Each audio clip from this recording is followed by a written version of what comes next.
Okay, y'all. So, here's the update on my doctor's appointment today. It is May 27th. I had my appointment this morning at 7:30 a.m.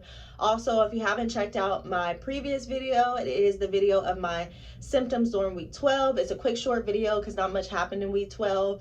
And then if you watch the video previous to week 12, I have my old wives' tale gender reveal kind of test. Not even a reveal, but like a gender test, a possible gender test. Old wives' tale is using baking soda and urine, and basically when you pour the urine into the baking soda, if it fizzes up, it's possibly a boy.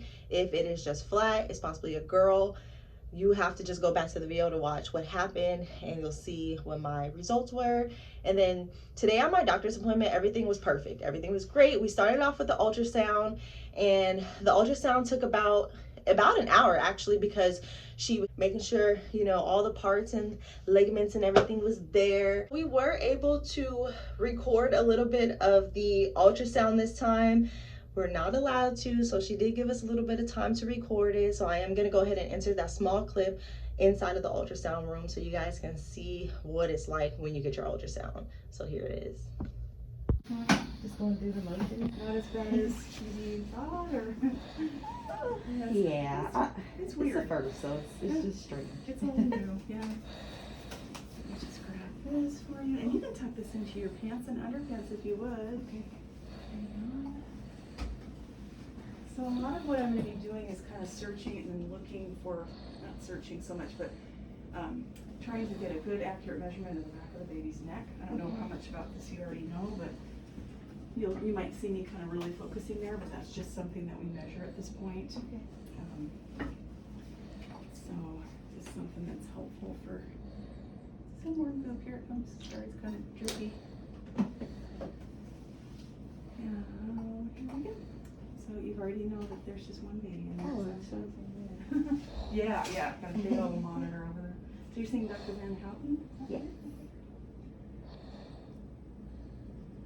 So like I was saying, you already know there's just one baby in there, right? Yes. Currently baby's laying on their tummy. Isn't that amazing? Yeah. Look at that. Oh, look, it's fine. From 8 weeks to this, Yeah. it kind of almost flies by, but then look what's happened in that time. It's so cool. I always forget how fast. drastic change happens in that short period of time. Look how cute you are. There's your little nose. Hi, honey. Hi, honey. Brain? Yes. Okay. You can So, see through. yeah, we do a little bit of evaluating the brain at this point. But yeah, look at you. You're so cute. You're so quiet right now. We'll take it. Because when they start moving, you'll see what I'm talking about. Images flipped over. Oh. Because normally we like to try to see it when it looks, stomach. yeah, when it looks like that, but they're on their tummy, which is fine. It's totally fine. Luckily, I can flip things around. So you already know there's just one baby, one at a time, please. Yes, please. Yes, thank you. And so this is just taking what I normally do at the beginning is just take looks at the uterus. I know how to do that. There's baby's little booty. So from about the first point that you would see a baby till about 14 weeks, we measure this thing called the crown rump length. That tells us that the baby's growing properly. It can give us a gestational age if you didn't already know. Oh, okay. But the baby is measuring just fine. Let me just do that one more time. This, matching up real nicely. There's that little heart taken away. Yeah. So when we see it, that's kind of all like from a medical standpoint, really neat is that. And then you can see those little bump. So you can tell what the rhythm and the rate is, and it's normal rhythm, and the rate's 148. That's normal for this age. Okay, so we just finished the ultrasound pictures. We did have to turn off the camera because we are not allowed to record in the office. She did let us get a little bit of footage, but here are the ultrasound photos. Baby's growing nice, healthy. Here's a hand here. The baby was saying hi a lot and sucking its thumb a lot. And you can see the spine super clear. It's so cool. Like you can literally see it through the baby's body. And the heart, we were able to see the heart like a lot more clear. And then of course they use their technology, which is pretty cool. It's my baby. Look at my baby's nose. Up here too. Look at my baby's nose and its mouth.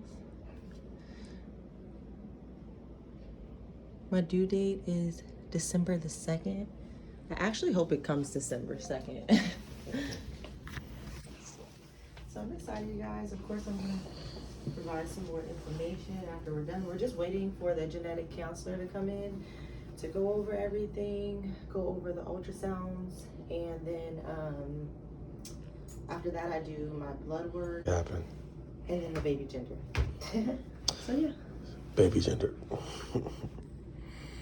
We talked to the genetic counselor, and then they gave us this paper, which is the cell-free DNA screening. And basically what I'll do is I'll add in the clip of what the lady said about genetic testing so that you guys have more knowledge on it. And if you're pregnant and would like to do it, ask your doctor about it if you didn't know about it. If you are becoming a new mom and you're curious about it, here's some information. Now the camera is pointing down because I didn't want to be rude and just filming her the whole time, but she is giving all the information that they give in a genetic testing session. Here's that clip, and I'll be right back with you. But of course, when you come back for the big ultrasound at about 20 weeks, that's when we'll take a real detailed look at babies at heart. Okay. And then we look to see if we can easily identify the baby's nasal bone, which we were. When a baby's nasal bone is easily identified on this first trimester ultrasound, again, we have a lower concern for things like Down syndrome. Okay. So everybody, just based on their age alone, has a chance to have a pregnancy with a chromosome difference, including Down syndrome. At 25, it's only about 0.5%. Okay. And we could probably actually cut that number in half for you because of today's normal ultrasound. Mm. So sometimes people will tell us that that's all they need. They don't need, if the ultrasound's normal, they don't need to do any genetic testing. Mm-hmm. Yeah. It's all new to us, but yeah, she gave us like a little bit about what it is. You know what these calls, like these other ones calls, the farmers? Trisomy 18 and trisomy 13, like what are they? Yeah. They are very serious chromosome differences. So we're supposed to have 46 chromosomes in every cell in our body. And chromosomes are like big packages of genes. And so these are the chromosomes from just one cell. And obviously we have millions of them. And so when babies have Down syndrome, they have an extra number 21. So Down syndrome is also called trisomy 21. And even though it's a tiny little chromosome, having that little bit of extra DNA. It causes kind of the characteristic features what we think of with Down syndrome. Trisomy 18 and 13 are obviously where there's an extra 18 or an extra 13. These are a lot bigger chromosomes, and so there's a lot more genes on them. And so there's these are much more serious. Okay. Especially very serious heart defects. Often to the point where we just don't have the technology to repair them. And so the life expectancy for these little ones is very short. These are also very rare. So with as young as you are and with today's normal ultrasound, I don't think we need to think about tests like this where we actually go in and take a sample from around the baby. Those do give us the most genetic information. They let us look at all of the baby's chromosomes to make sure they're correct in number and structure, and let us look for little tiny micro duplications or deletions of genetic material. The downside is that there's a risk of miscarriage associated with this. So we usually stay away from this unless somebody's like in their 40s or their ultrasound isn't normal or there's something in the family history. Okay. But we do have a couple of blood tests that we could choose from. And did Dr. Van Houten go through any of those? No, she did tell us there were blood tests, but she didn't go through any of them. Okay. So let's go through them. So we've got blood tests that will look for chromosome differences, and then we have blood tests that will look for to see if you're a carrier for certain genetic health problems. Okay. So to look for chromosome differences, we have two blood tests. There's advantages and disadvantages in both of them. So, so this one we just call the first trimester blood test. It measures 2 proteins in your blood, and based on the amounts of those proteins combined with the neck measurement, the lab will move you up or down this risk chart. They'll tell us if you're at higher or lower chance for Down syndrome and for the pregnancy to have Down syndrome and trisomy 18. Just those 2 conditions. Okay. Detection rate's about 80%, but it comes back fast. It's usually 24 hours the results are in. Oh, okay. So it comes back very fast. It's also a very inexpensive test, so for people who don't have insurance or who have really high deductibles or something like that, this is a good option for them. Okay. The other test is called Nipt, Non-Invasive Prenatal Screening. The official name for it is cell-free DNA. And this is a blood test that instead of looking at proteins in your blood, this actually looks at little tiny fragments of genetic material that have come from the placenta. Okay. Now, it's not enough genetic material for us to look at all of the baby's chromosomes. We can't look at everything. But we can look for Down syndrome. We can look for that trisomy 18. So the same 2 things that this can look for. Plus this one looks for trisomy 13. And something that a lot of people have never heard of called Triploidy, where there's 3 of everything. This is way too much genetic information, and these pregnancies will often run into problems. Okay. And then this test will also let us look at the sex determining chromosomes, so that we can know if it's a boy or girl, if people want to know. And it will also tell us if there's any missing or extra sex chromosomes, because that's kind of a mild group of conditions. Okay. And now the detection rate, so this screens for more conditions. The detection rate's higher, it's about 99%. The downside is it's about 10 days for results to come back. Not bad. With your insurance, I would not expect a copay for you. Now, every once in a while, this test doesn't work. When we draw mom's blood, we just don't find enough of baby's DNA in there to do the test. Okay. If that happens, the lab will recommend next steps. So sometimes the lab will say, let's just redraw. It was kind of borderline. We'll probably find enough DNA. Okay. Other times they actually say, the value was pretty low. We're actually worried that it might be a sign that there's a problem. And they might recommend more ultrasounds. They might recommend more, even consideration of something like this where we do an amniocentesis. Okay. That doesn't happen very often, especially at 13 weeks and with women as slender as you are.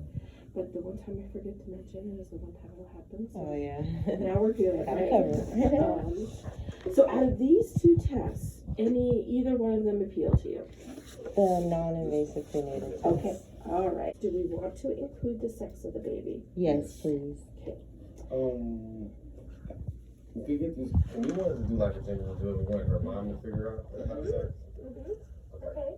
So what I can do is I'll call you with the results. Okay. And then I release the results to your email. And then you can actually open up that email without looking at the sex of the baby. Okay. And then there's a little button that says, send my results to whoever, and you can put your mom's email. That's perfect. They call it the gender sender feature. And my mom says she has to be included in that. Okay. Just the moms have to know. Yeah, moms. Now, are the moms still in Arizona? Yeah. Mine's in Arkansas versus Mine's in Arizona. yeah. Okay, and so how are they going to do a gender reveal? So what we're gonna do is have them. Mom says she's gonna help out with the gender reveal stuff too. Okay. We're gonna send them the information. They're actually gonna mail it back to us out here. We're gonna do a house party out here. We're gonna get everybody on and just do the Yeah, there's an app called House Party, and you can bring in your family members and friends, and then they can log in all at the same time, and then it'll show the video of us, and so everybody can be on there and see at the same time. Like a group video chat. Yeah, group video chat. There you go. Okay. Wow, the things I don't know about. I just discovered. Have you heard of WhatsApp? Oh, what's up? Yeah, WhatsApp. Or what? It's not as big out here, but out of the country. The world, yeah, it's really big. Right. Facebook. I discovered it because my son-in-law was in Africa. So after the genetic testing, we went ahead and we did our blood work. We did decide on the non-invasive prenatal testing, which is the test that checks for the abnormalities as well the baby's gender. So we are to find our results in about 10 days, so I'm really excited about that. Of course, I'm having a small little gender reveal and I will be posting it here, so watch for that because it is coming, you guys. It is coming probably mid-June. So make sure you turn on your notifications so when it's posted, you guys can see what's going on and if it's a boy or girl. What they do is they take the blood work, they send it to the lab, and they're able to determine if it's a boy or girl from the DNA in my blood. So that's really cool because back then it really wasn't much of a thing, but you know, technology and everything just gets stronger and stronger. So now it's an option. A lot of people are wondering, like, how are you gonna know your baby's gender before the anatomy test? And the anatomy test is usually at 20 weeks. That's just because of the non-invasive prenatal testing, and that's all done through your blood. That's how we're gonna know early, and that's pretty cool. Now, we told the doctor that me and my husband, we don't want to know right away. We want the results to be sent to my mom so that we can have that gender reveal party. And I say that because I have an app where all my testing, it loads on that app, and I just didn't want her to put the information there and then I'd be so tempted, I go and I look and then I just ruin it for myself. So she gives us this little card and we are to download this little app and then put in our little code number, and then once the test results come in, I can actually forward the email to my mom, and my mom can look through that and find the baby's gender. And